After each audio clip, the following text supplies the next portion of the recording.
Good morning, my dear students. This is class 4th, subject Science, chapter number 5 of term 2. Chapter name is Air, Water and Weather. And this is lecture number 2 of this chapter. In our previous lecture, we have studied about wind, movement of air, land breeze, sea breeze, sedimentation, decondension and filtration. हमने अपने previous lecture में इन सब के बारे में detail में पढ़ा है. In this image you can see the movement of air. इसमें आप इस स्लाइड में मूवमेंट ऑफ एयर की पिक्चर आप देख सकते हैं. सन की गर्मी की वजह से जब लैंड गर्म होता है तो लैंड के ऊपर की जो हवा है वो भी गर्म होती है. गर्म हवा ऊपर की तरफ जाती है और उसकी जगह पर कूल एयर आ जाती है. तो इस तरह से वार्म एयर ऊपर की तरफ जाती है और कूल एयर उसको रिप्लेस करती रहती है. तो इस तरह से विंड ब्लो करती है. इस पिक्चर में आपको सेडिमेंटेशन दिखाई दे रहा है, जिसमें हम एक बीकर में मिक्स वाटर लेते हैं जिसमें इम्प्योरिटीज मिली हुई हैं. उसे हम थोड़ी देर के लिए बिना किसी डिस्टरबेंस के, बिना किसी डिस्टर्ब किए हुए रख देते हैं. थोड़ी देर में जो इनसॉल्युबल इम्प्योरिटीज़ है वो नीचे बैठ जाती हैं और ऊपर जो पानी है वो क्लियर वाटर है.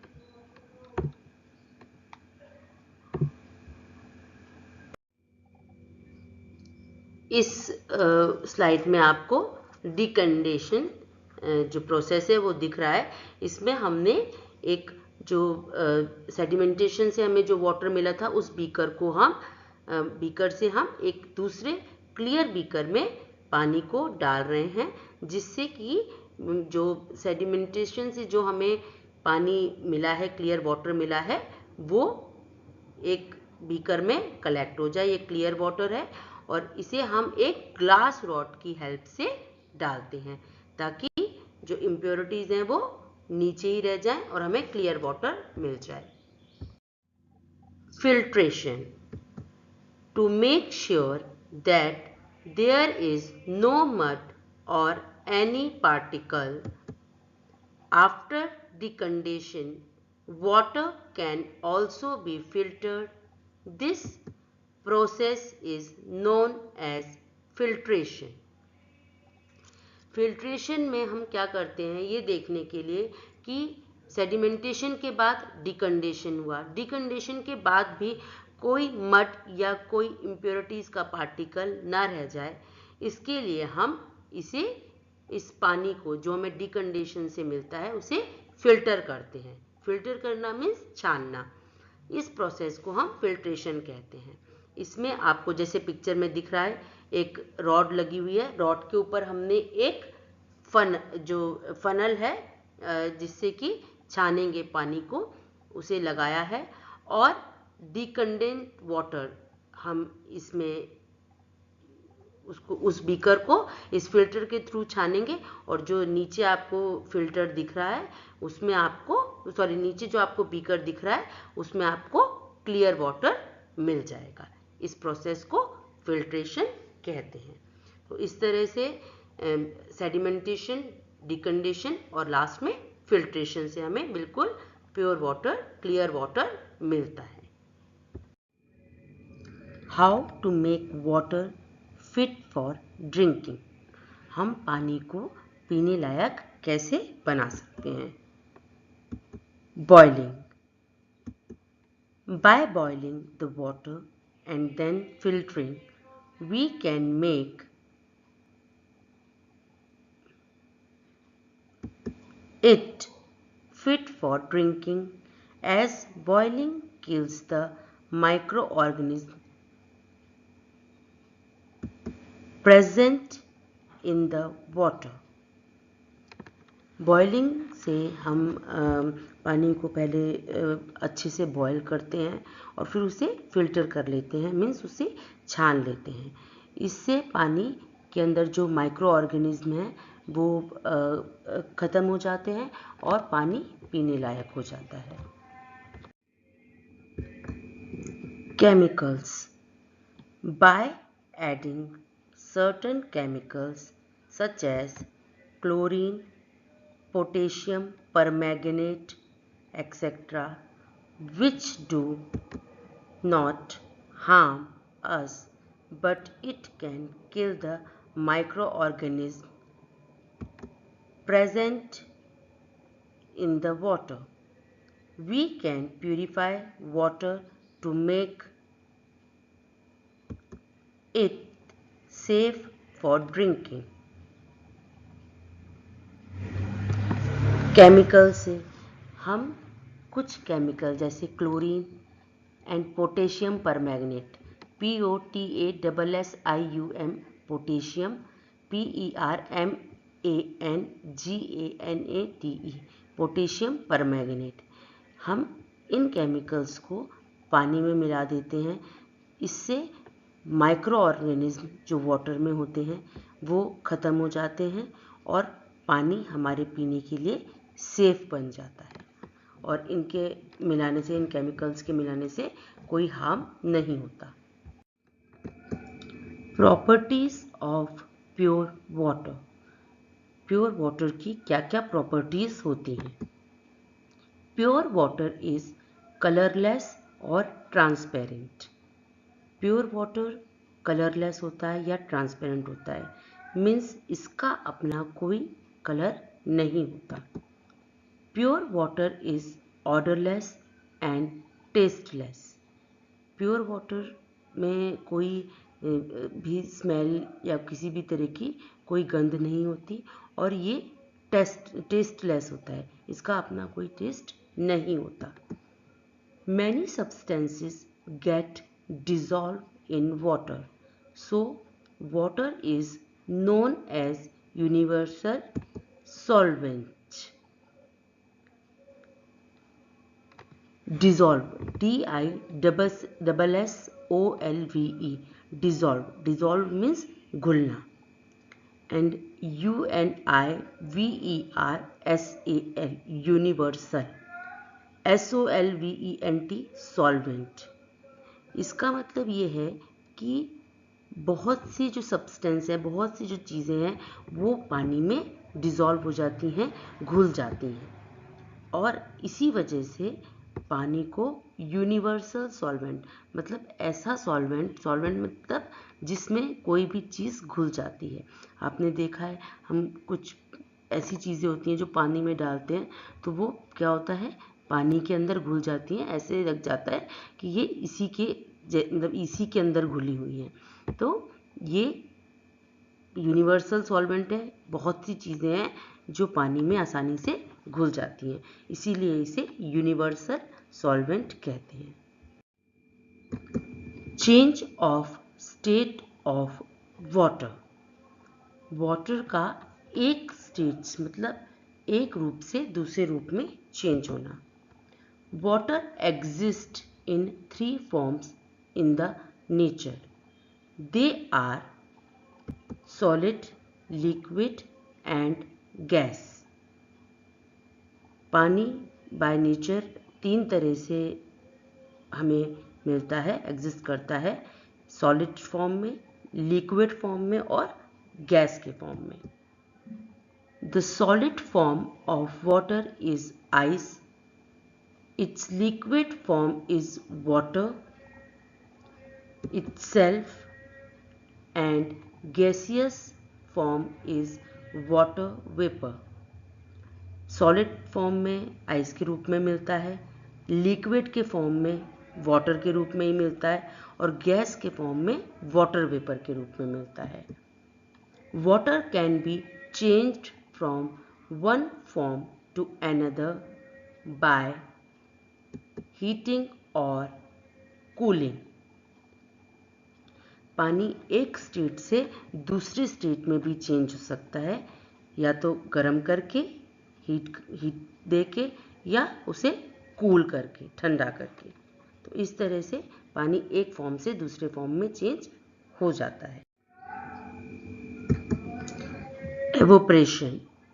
When water gets heated by the sun, it changes into water vapor.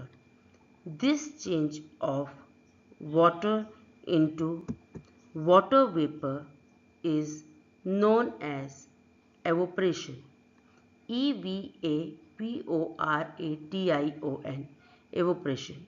इसमें क्या होता है, जब वाटर मतलब पानी सूरज की गर्मी से, हीट से भाप में चेंज हो जाता है. जब हम इसे गर्म करते हैं या पानी गर्म होता है तो ये भाप के रूप में आ जाता है. होता ये भी पानी है लेकिन इसका फॉर्म चेंज हो जाता है. तो पानी से भाप में, वाटर वेपर में चेंज होना, इसे इवोपरेशन बोलते हैं. और एवोपरेशन जो है वो पानी को गर्म करके होता है, हीट देने पर होता है. Factors affecting evaporation. एवोपरेशन को कौन कौन से फैक्टर अफेक्ट करते हैं? The factor which help in fast evaporation are. ये जो फैक्टर्स हैं इनकी वजह से एवोपरेशन जल्दी होता है. Strong wind, large exposed surface, high temperature and dry air. जब बहुत तेज हवा चलती है उसकी वजह से भी एवोपरेशन जल्दी होता है. बहुत बड़े सरफेस में जब पानी फैला हुआ होता है तो वो जल्दी जल्दी वाटर वेपर में चेंज होता है. और अगर टेम्परेचर बहुत हाई है या ड्राई एयर है तब भी एवोपरेशन फास्ट होता है. Take 2 bowls with equal amount of water. Leave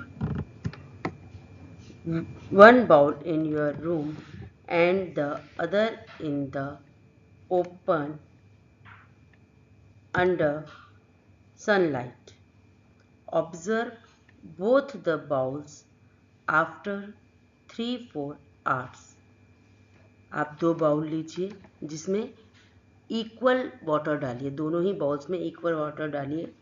एक बाउल को आप अपने रूम में छोड़ दीजिए और दूसरे को आप सनलाइट में, सूरज की रोशनी में छोड़ दीजिए. 3-4 आवर्स बाद आप इसे ऑब्जर्व कीजिए. You will notice that the water kept out almost ड्राइज up. आप ये देखोगे, नोटिस करोगे कि जो बाउल आपने सनलाइट में रखा था वो ऑलमोस्ट सारा का सारा सूख गया है. Whereas the water kept in your room remains almost the same.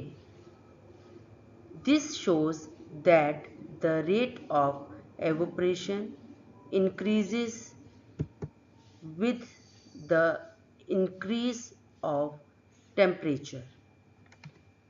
जो दूसरा बाउल आपने रूम में रखा था आप देखोगे कि वो सेम है, उसमें जितना पानी पहले था 3-4 घंटे के पहले उतना ही बाद में है. लेकिन जो आपने सनलाइट में पानी का बाउल रखा था वो ऑलमोस्ट सूख गया है. तो ये जो एक्टिविटी है ये शो करती है कि जब हम टेम्परेचर ज़्यादा होता है, टेम्परेचर को बढ़ाते हैं तो एवोपरेशन भी बढ़ जाता है. क्योंकि जो बाहर आपने बाउल रखा था वो सनलाइट में था तो सन की हीट की वजह से पानी जो है वो एवोपरेट हो गया. लेकिन रूम का जो बाउल था वो टेम्परेचर वहाँ का कम था, इस वजह से वो पानी इतनी जल्दी से ड्राई नहीं हुआ, इतनी जल्दी से वाटर वेपर में चेंज नहीं हुआ. Take 2 saucers with equal amount of water. Keep one of them under the fan in a room and the other in another room where there is no fan or wind. Observe both after every half an hour. You will notice that the saucer kept under the fan dries up faster. This shows wind makes the evaporation faster. आप 2 saucers 2 plates लीजिए या bowl कुछ भी ले सकते हैं। उनमें से एक को आप ऐसी जगह पर रखिए जहाँ पर फ़ैन है, उस रूम में रखिए, और दूसरे को आप ऐसे रूम में रखिए जहाँ फ़ैन या हवा नहीं है। आप हाफ एन आवर बाद, आधे घंटे बाद जब आप उन्हें चेक करोगे तो आप नोटिस करोगे कि जो पानी आपने फ़ैन के नीचे रखा था वो जल्दी सूख गया, और जो दूसरा वाला था जहाँ पे विंड या फ़ैन नहीं था वो पानी उतनी जल्दी नहीं ड्राई होता। तो ये एक्टिविटी ये शो करती है कि जहाँ हवा होती है वहाँ एवोपरेशन जल्दी होता है। Condensation, the change of water vapour into water on cooling is known as condensation. Water vapour को जब हम वाटर में चेंज करते हैं बाय कूलिंग वाटर वेपर, ठंडा करके जब हम वाटर वेपर को वाटर में चेंज करते हैं, इसे कंडेंसेशन कहते हैं। Take a kettle filled with water and keep it on the gas stove for boiling. एक केटल लीजिए जो कि पानी से भरी हो, इसे बॉयल करने के लिए गैस स्टोव पर रख दीजिए। You can observe the steam coming out from the kettle. Allow the steam to strike the bottom of a pan filled with the ice cold water. अब जब इस स्टोव में से भाप निकल रही हो तो अब आप इसकी भाप के ऊपर, इस वाटर वेपर के ऊपर एक पैन रख दीजिए जिसमें कि ठंडा पानी भरा हुआ हो। What do you observe? आप क्या ऑब्जर्व करोगे? You will see the water droplets at the bottom of the pan. You can even collect them in a bowl. This process of conversion of water vapor into liquid form is called condensation. जब हम इसके ऊपर pan रखेंगे जो कि ठंडे पानी से भरा हो, तो हम देखेंगे कि पैन के बॉटम में नीचे की तरफ पानी की बूंदें इकट्ठी हो जाती हैं, जिसे हम एक बाउल में भी कलेक्ट कर सकते हैं। तो ये वाटर वेपर का लिक्विड फॉर्म में, पानी में चेंज होना, इसे कंडेंसेशन कहते हैं। Now homework solution. I have given what makes the water unfit for drinking. Answer is many harmful substances and microbes makes the water unfit for drinking. बहुत से हार्मफुल सब्सटेंस और माइक्रोब्स जब पानी में मिल जाते हैं तो पानी पीने लायक नहीं रहता है। Homework. Now today's homework. Question number 4, how are clouds formed? Clouds कैसे बनते हैं? Answer, clouds are formed when water vapour turns into liquid water droplets. These water droplets form on tiny particles that are floating in the air.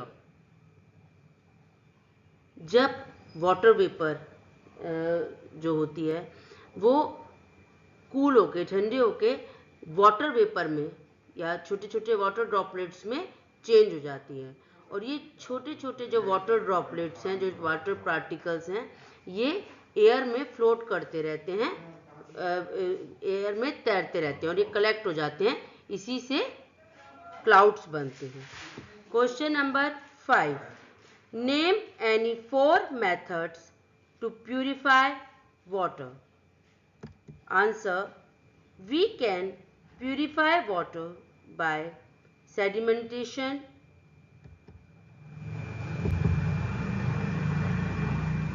decondensation, filtration and boiling। हम sedimentation से, डिकंडेंसेशन से, filtration से और boiling से पानी को purify कर सकते हैं। Now you will read the full chapter and then answer the following question. Question number 3, what are the properties of water?